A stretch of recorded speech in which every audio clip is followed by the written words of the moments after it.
Taste the Daily.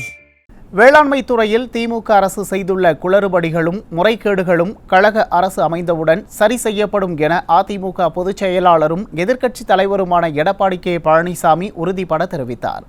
தஞ்சாவூரில் விவசாய அமைப்பு நிர்வாகிகளுடன் கலந்துரையாடிய அவர், ஸ்டாலின் ஆட்சியில் காவல்துறையினரின் பணிகளுக்கு திமுக பிரமுகர்கள் இடையூறாக இருப்பதாகவும் குற்றம் சாட்டினார்.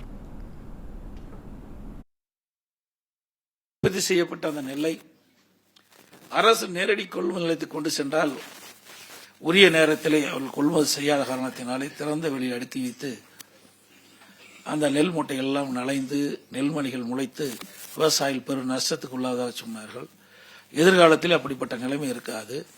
அனைத்து இந்திய அண்ணா திராவிட முன்னேற்ற கழகம் இருக்கின்ற வரை விவசாயிகள் கொண்டு வந்த நிலை உடனுக்குடன் கொள்முதல் செய்ய வேண்டும்.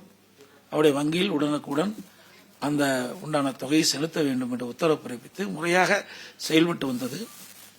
ஆனால் இந்த அரசு வந்த பிறகு அதில் முழுமையாக கவனம் செலுத்தாத காரணத்தினாலே பல்வேறு குறைபாடுகள் இருக்கின்றன. அந்த குறைபாடுகள்லாம் கழக அரசு அமைந்தவுடன் சரி.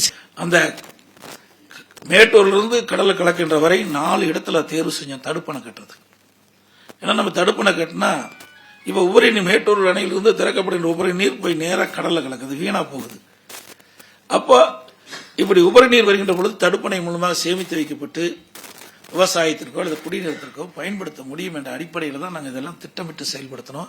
இந்த ஆட்சி வந்த பிறகு அதையும் ரத்து பண்ணிட்டாங்க. செயல்பட்டது சட்ட ஒழுங்கு காப்பதிலே நான் எந்த காலகட்டத்திலும் சமரசம் செய்ததே கிடையாது. மிகச்சிறப்பாக இருக்க வேண்டும். நம்முடைய அமைச்சர்கள் அப்படித்தான், இடையிலே யாரும் குறுக்கிட மாட்டார்கள். ஆனால் இன்றைக்கு நிலை தலைகளாக மாறிவிட்டது. போதைப் பொருள் நிறைந்த மாநிலம் ஆகிப்போச்சு. எங்க பார்த்தாலும் கொள்ளா, திருட்டு, வழிப்பறிவு, பாழி, சீண்டல் என்று தினந்தோறும் பத்திரிகை ஊடகத்தில் வருகின்ற செய்தி. அதற்கு காரணம் சரியான முறையிலே இவர்கள் ஆட்சி செய்யாத காரணத்தினால் இன்றைக்கு ஆளுங்கட்சி சேர்ந்த பிரமுகர்கள் காவல்துறை சரியாக செயல்பட விடாத காரணத்தினால் சட்ட ஒழுங்கு இன்றைக்கு படிப்படியாக தமிழகத்தில் சீர்குலைந்து கொண்டிருக்கின்றது.